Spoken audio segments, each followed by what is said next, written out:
welcome to the Alcohol Addiction Podcast. My name is Lee Davey. I'm not an alcoholic. I refuse to be anonymous. I'm someone that doesn't drink alcohol, and I spend every waking moment helping other people do the same.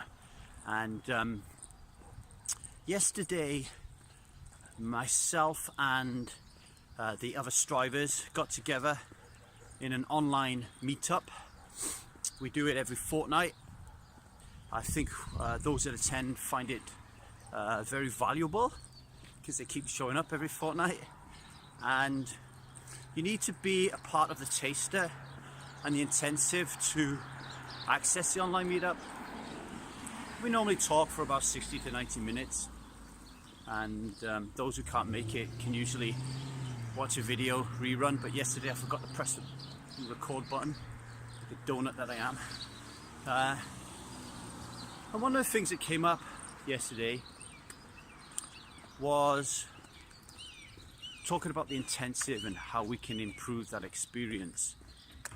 One of the members of the group said that maybe in the truth module, where we're learning to understand the truth about alcohol, that maybe we could put in there some assignments to help people recognize what it's all about. So we talk and focus a lot about the truth of alcohol, why we drink this stuff, and people who are taking the intensive do a real deep dive, understanding why they drink, digging up the past, understanding worldview and culture. But I guess what we don't focus on a lot is who do we become? Like, who do we become? I mean, there is a truth there, isn't there, when we're talking about the truth about alcohol? The truth is alcohol does X, Y, and Z to us in a negative sense. But it's also true that without alcohol, we achieve X, Y, and Z benefit. So I'm going to be working on trying to produce more videos for the intensive and the taster that people can go to when they start to think to themselves, is this all worth it? Because Kleiss made a very, very good point yesterday during the meeting. You know, when I asked, why is it that fellow strivers don't bring other people to strive, you know, via word of mouth marketing? And there were many reasons that the strivers gave, privacy being one of them. But the other one was, like Kleiss said, it's a hard sell. There are not that many people who want to drink alcohol. And the reason they don't want to drink it is because they love it so much, right? Just let the cleaning track go by. They love it so much. They find so much value in drinking. So what we have to do is learn the value in not drinking. So with that in mind, I'm just going to tell you a little story. Because, you know, not drinking alcohol, becoming someone who doesn't drink alcohol is very different for everybody. Everybody will have a different kind of benefit. So here's one of mine as we approach Christmas. I want to tell you about my Christmas when I was a drinker and I had Jude. And you kind of make Christmas all about your children. You try to provide them with a Christmas that you never had. And the whole thing, you build up this story that it's all about them. When in fact for me, it was not all about my son, it was all about alcohol. So Christmas Eve, when I was, before I had Jude, Christmas Eve was an excuse to get absolutely wankered, right? I mean, I would go to the pub on Christmas Eve and get so drunk that towards my later years, 17, 18, when I was living with my mum, she would have to wake me up to have Christmas dinner, and I would have an hangover then, you know. But when I had Jude, I didn't drink as much on Christmas Eve, I've got to be honest. Partly because I knew he was going to wake me up at 2, 3 o'clock in the morning to open up all his presents and all that. But I still had a few drinks. I still had enough to give me a bit of an headache in the morning. And then we would wake up, and that time was all about Jude, opening his presents and playing with them and stuff.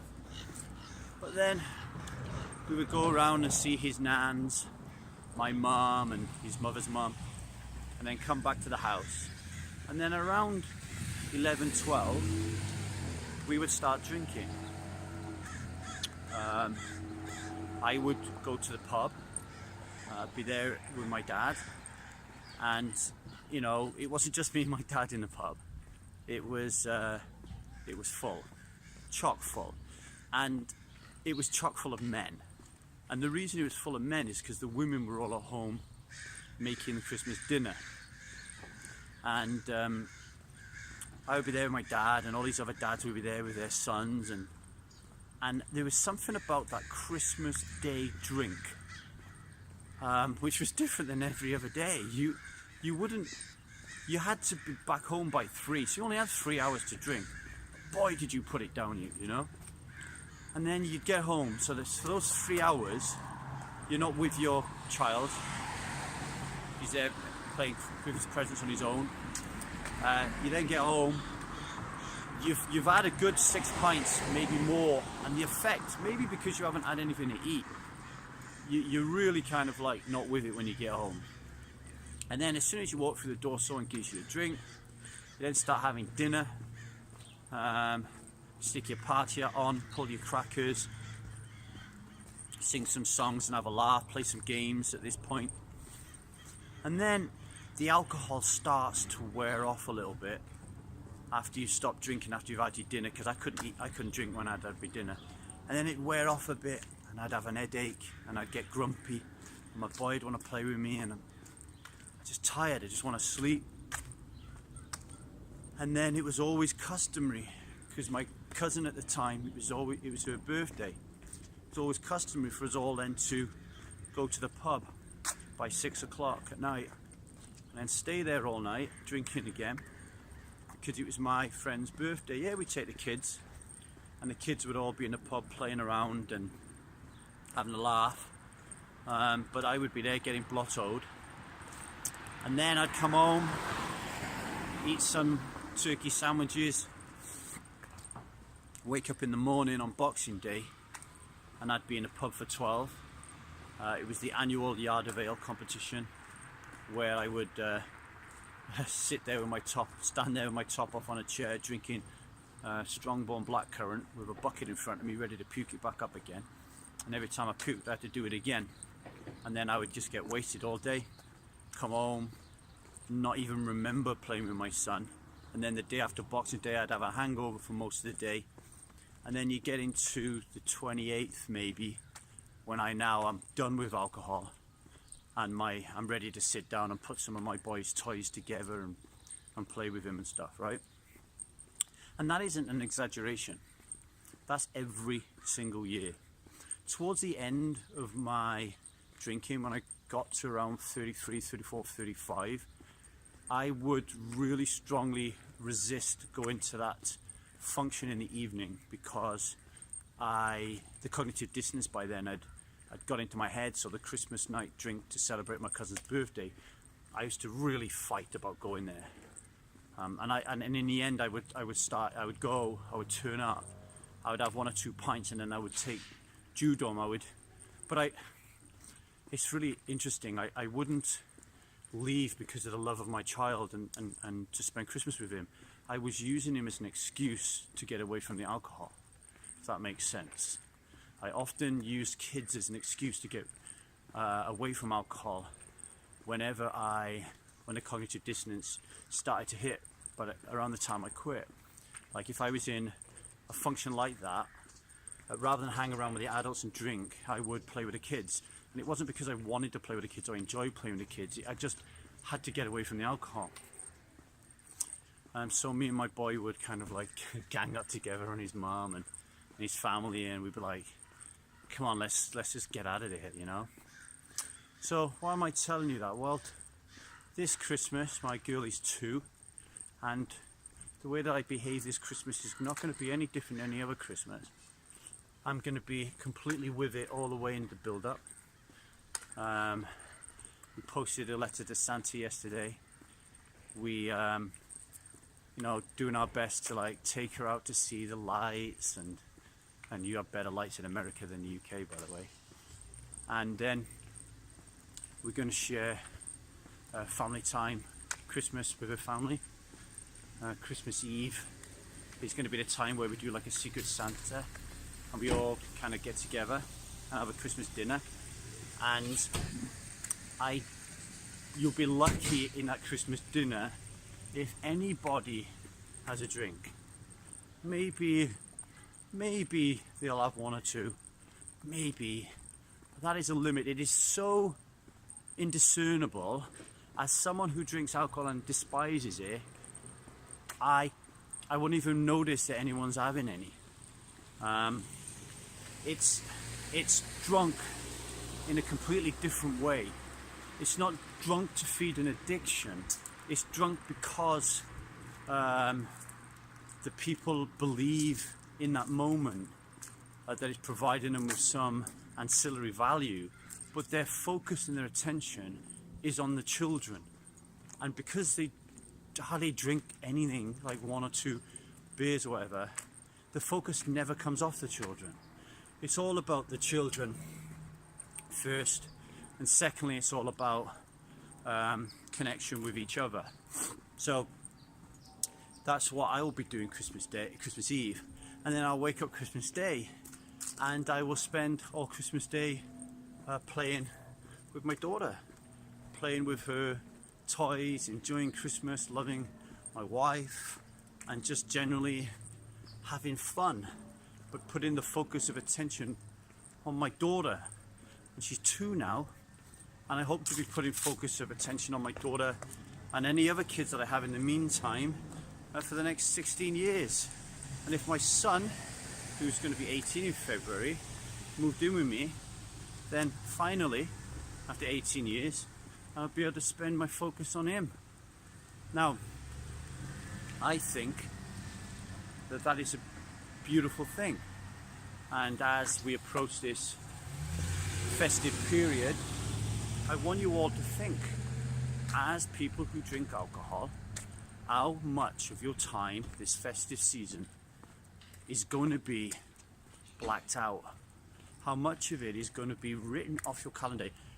How many of you are going to look at your December calendar and instead of crossing the days off, counting down to Christmas Day, how many of those are you going to cross off because you can't even remember they happened, or you were so out of it that it's almost like they didn't happen?